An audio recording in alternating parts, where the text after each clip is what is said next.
J'ai pas des bonnes nouvelles pour la 205 XS. Premièrement, je tiens à vous dire merci parce que honnêtement, je fais des vidéos, mais c'est surtout pour me faire des souvenirs, on va dire, pour moi perso. Et puis parce que j'aime faire ça aussi, forcément. Mais quand je vois, si on peut appeler ça un engouement par rapport à la première vidéo que j'ai fait sur cette voiture, honnêtement, je suis super surpris. Ça me fait énormément plaisir, forcément. J'ai fait quasiment 1400 vues, je crois, quasiment 80 j'aime, enfin c'est un truc de fou. C'est rien comparé à d'autres, mais pour moi c'est un truc de fou, je suis surpris. Pour moi, je suis juste là dans mon atelier à bricoler sur ma caisse et à me dire tiens, j'ai filmé au moins, je sais pas, peut-être que dans 10 ans, si je re-regardais ça, bah au moins je pourrais m'en souvenir. Mais quand je vois que bah voilà, ça peut plaire à des gens, peut-être leur donner des idées ou des coups de main, bon bah tant mieux, c'est cool, tu vois. Mais j'ai pas que le sourire ce soir.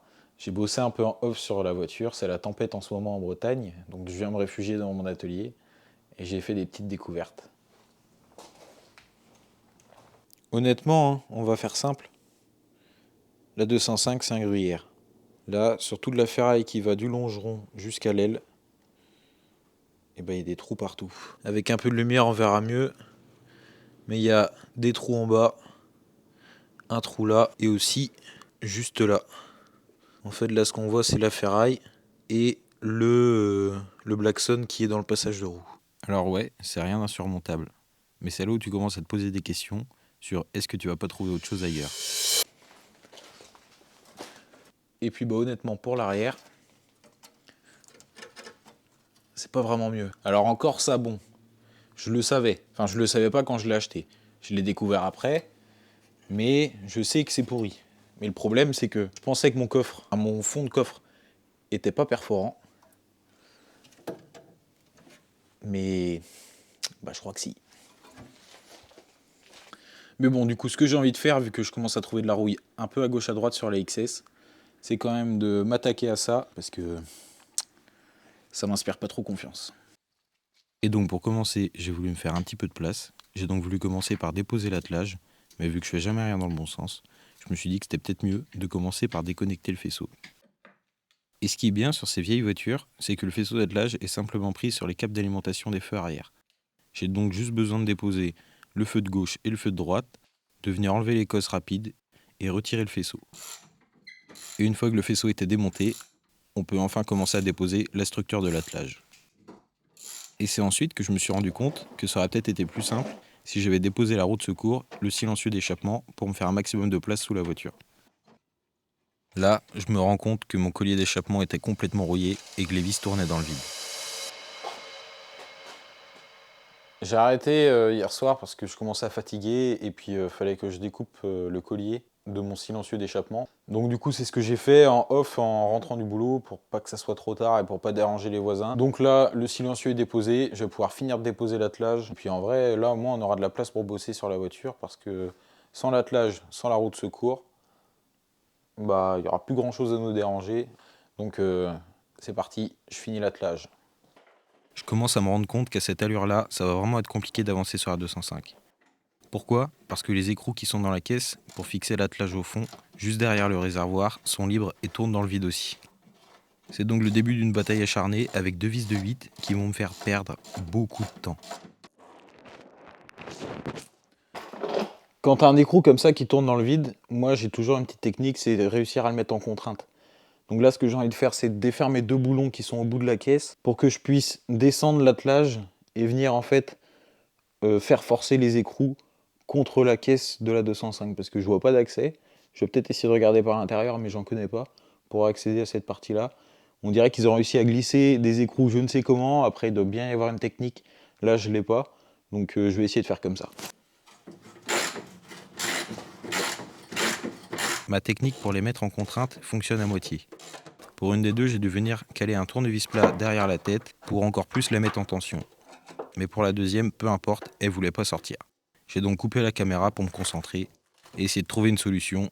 Mais la seule solution qui m'est venue à l'esprit, ça a été de sortir la meuleuse à 22h30. Et après une longue bataille, on peut enfin profiter d'un bel attelage tout neuf, à peine usé par le temps. Bon, c'est bon, il est sorti.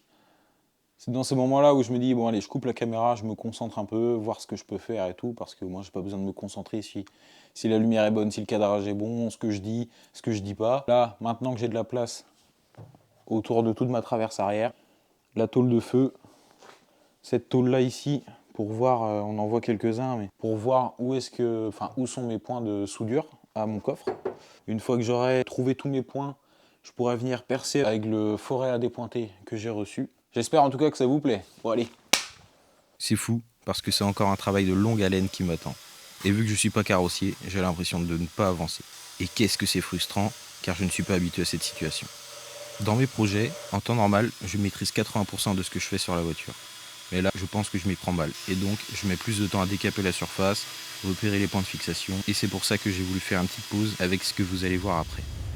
Dans la vidéo précédente, j'ai essayé d'enlever la colle de la lunette arrière et je disais qu'il me fallait un outil. En fait, c'est un cutter droit. J'en ai emprunté un, donc on va faire un petit aparté dans le décapage pour venir mettre au propre le haillon arrière. Et ensuite, on reprend le chantier de la rouille.